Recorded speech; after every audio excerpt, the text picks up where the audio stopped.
Idol. Andito kami ngayon sa Barangay Dingin kung saan Marco! nagtatrabaho si Marco. Yung batang itinambok natin mga ka-idol. Nandito kami sa pintuan na. Yung tinulungan natin na dating batang patambay-tambay sa plaza at naghahanap ng trabaho ngayon. Meron na siya. Nandito ngayon. Pinuntahan siya nung kanyang nanay at lola. Ayan, kausap siya ng tuwa.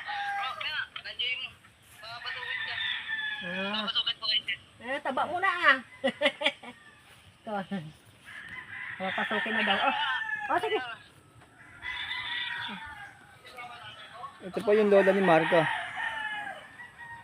Nay, ano pong pakiramdam? Nakita niyo si Marco ngayon. Ay, may trabaho na. laking tuwa namin sa iyo. Lalo na sa iyo. Maraming salamat sa tulong mo. Ayan mga ka-idol.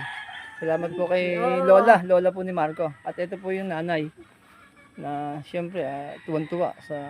Papasalamat din po ako sa tumulong sa kanya at nagkaroon siya ng trabahong ganyan. Yan ang po gustong bata. Yan ang po mga binabansagan lang siya. Ay, Ayan ano? mga ka-idol.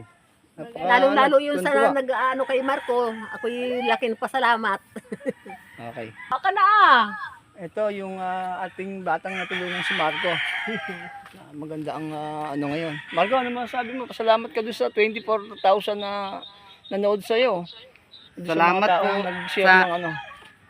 Sa tulong. Sa tulong niyo po. Pakabait ka dyan ha. Opo. Ganda yung trabaho mo. Nakausap ko si sir kanina, mabait ka daw eh. Masipag.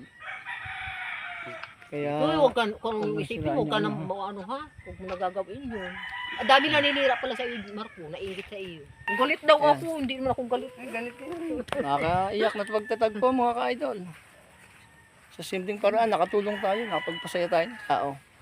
Ayan. Ay, kami araw-araw nag-iisip kung nasaan ka na to eh. Talaga, kala mo lang. Ay, wala. Inabutang... Salamat na. Ay, Hoy, paalis ka na kada, yung kapatid mo. kapatid niya. Salamat. Marco ha. Thank you. Hoy, Marco ha, yung ano, pagpabuti mo Ayan. dito. Tulungan natin yung batang to. Mabait pala to si Marco. At dun sa mga kaibigan niya, salamat at naging inspiration kayo ni Marco.